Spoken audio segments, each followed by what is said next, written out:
দেখো বন্ধুরা, আজকে একটা নাস্তা বানিয়ে ফেললাম। বেসন দিয়ে কিছুটা বেসন দিলাম, আর দেখো বেসন দেওয়ার পরে সুজি দিয়ে দিলাম। এইটাকে দুটোকে মিক্স করতে হবে। মিক্সড করে অল্প অল্প জল দিতে হবে। অল্প অল্প করে জল দিয়ে একটা ব্যাটার তৈরি করতে হবে। দেখো এরম করে ব্যাটারটা তৈরি করে নিতে হয়।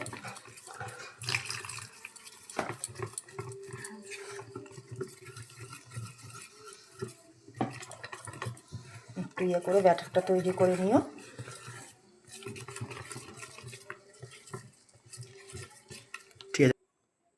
দেখুন ব্যাটারটা আমাদের হয়ে গেছে। ব্যাটারটা রেস্টের জন্য 5 মিনিট রেখে দেবো।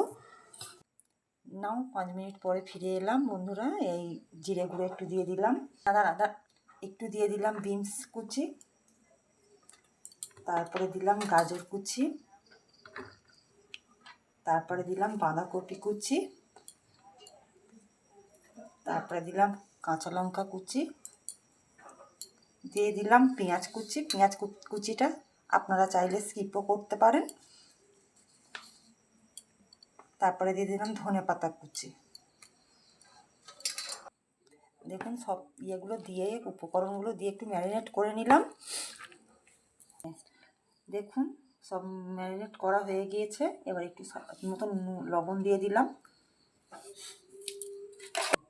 তারপরে দিয়ে দিলাম হলুদ গুঁড়ো। লবণের পরে হলুদ দিলাম। এবার একটু দিয়ে দিলাম চিলি ফ্লেক্স। সব উপকরণগুলো দিয়ে আর একবারে মিক্স করে নেবো। এই দেখো এরম করে মিক্স করে নিতে হবে যাতে ভালো করে মিক্স হয়ে যায়। একটু দিয়ে দিলাম খাবার সোডা। একটু খাবার সোডা দিয়ে দেবে। একটু দিয়ে দিলাম জোয়ান। দিয়ে ব্যাটারটাকে ভালো করে মিক্সিং করে নিয়েছি। দেখছো বন্ধুরা, দেখুন এরম করে মিক্সিং করে নিয়েছি আমরা। ব্যাটারটা এবার আমাদের তৈরি হয়ে গেছে। এবার চলুন রান্নাঘরে যাব। রান্নাঘরের দিকে যাওয়া যাক।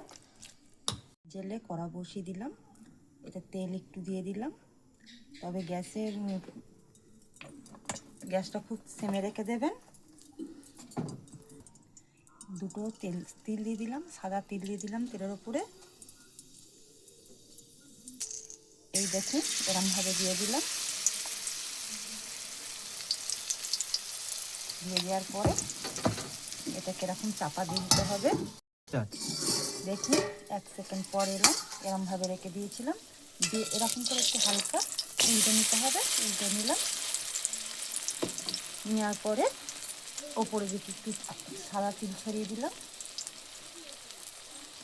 দিয়ে আবার একটু চাপা দিয়ে দিলাম।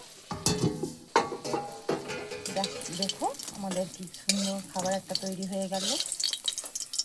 তুলে নিলাম। এই হয়ে গেল আমাদের, এই হয়ে গেল